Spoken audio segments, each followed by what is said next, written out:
किसी गांव में एक राम नाम का आदमी रहता था। उसकी उम्र 80 साल की थी, पर देखने में वो इतना बूढ़ा नहीं लगता था। उसकी उम्र देखने में 40 साल की लगती थी। सभी लोग ये देखकर हैरान होते थे कि इसकी उम्र 80 साल है, पर फिर भी ये नौजवानों की तरह दिखाई देता है। इसका क्या कारण है? सभी लोगों ने राम से पूछने की कोशिश की कि क्या कारण है कि तुम अभी भी इतना जवान दिखाई देते हो, पर राम ने इसका कोई जवाब नहीं दिया।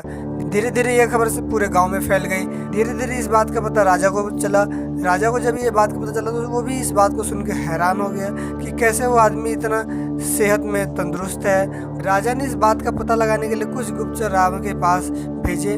राजा के गुप्तचर राम के घर के बाहर पहरेदारी कर रहे थे और चुपके चुपके देख रहे थे कि क्या कारण है, क्या है जिस कारण राम की सेहत इतनी अच्छी है। उन्होंने देखा राम सवेरे 4 बजे उठता है और घर से कम 5 किलोमीटर दूर वो एक पहाड़ी पे जाता है। पहाड़ी पे जाने के बाद वो उनकी आंखों से ओझल हो जाता है। थोड़ी देर बाद राम पहाड़ी से आता हुआ उन्हें दिखाई देता है। उसके हाथ में थोड़े छोटे छोटे फल होते हैं जिसे वो खा रहा होता है। ये सारी बातें आके वो राजा को बताते। राजा अपने सिपाहियों को उस पहाड़ी पे भेजता है ताकि उस फल के बारे में पता लगा सके, पर उन्हें वहाँ कोई फल नहीं मिलता है। अंत में राजा राम को अपने दरबार में बुलाता है और उससे उसकी सेहत का राज पूछता है। राजा राम से पूछता है कि क्या कारण है तुम्हारी सेहत इतनी अच्छी है, 80 साल की उम्र में तुम 40 के लगते हो।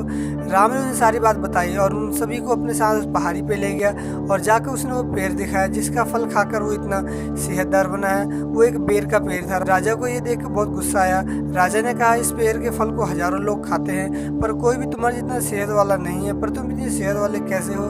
राजा की बात सुनकर राम ने कहा कि मैं इस पेड़ का फल नहीं खाता, मैं अपनी मेहनत का फल खाता हूँ। मैं सुबह रोज 4 बजे उठता हूँ और 5 किलोमीटर दूरी तय करके इस पहाड़ी पे आता हूँ, जिससे मुझे ताज़ी हवा मिलती है। मेरे शरीर में चुस्ती फुर्ती लगी रहती है, इस कारण मुझे कोई बीमारी नहीं लगती और मैं 80 की उम्र में भी 40 की उम्र का लगता हूँ। राजा को सारी बात समझ आ गई। उसने राम को बहुत सारे सोना चांदी उपहार में दिया। राजा ने राज्य के सभी लोगों को मेहनत करने की प्रेरणा दी।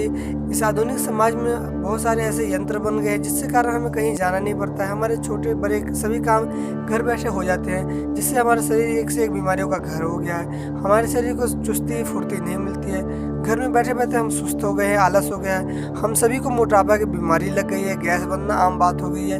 अगर हमें अपनी ज़िंदगी में खुशहाल रखना है, स्वस्थ रहना है, तो हमें अपनी शरीर से मेहनत वाला काम करना चाहिए, क्योंकि जब तक हम मेहनत करते रहेंगे हमारे शरीर को कोई बीमारी नहीं लगेगी। आई होप आप सबको इस वीडियो से बहुत कुछ सीखने को मिला होगा। वीडियो कैसी लगा हमें कमेंट करके जरूर बताएं। वीडियो अच्छी लगे तो इसे लाइक करें, चैनल को सब्सक्राइब करें। मिलते हैं अगली वीडियो में।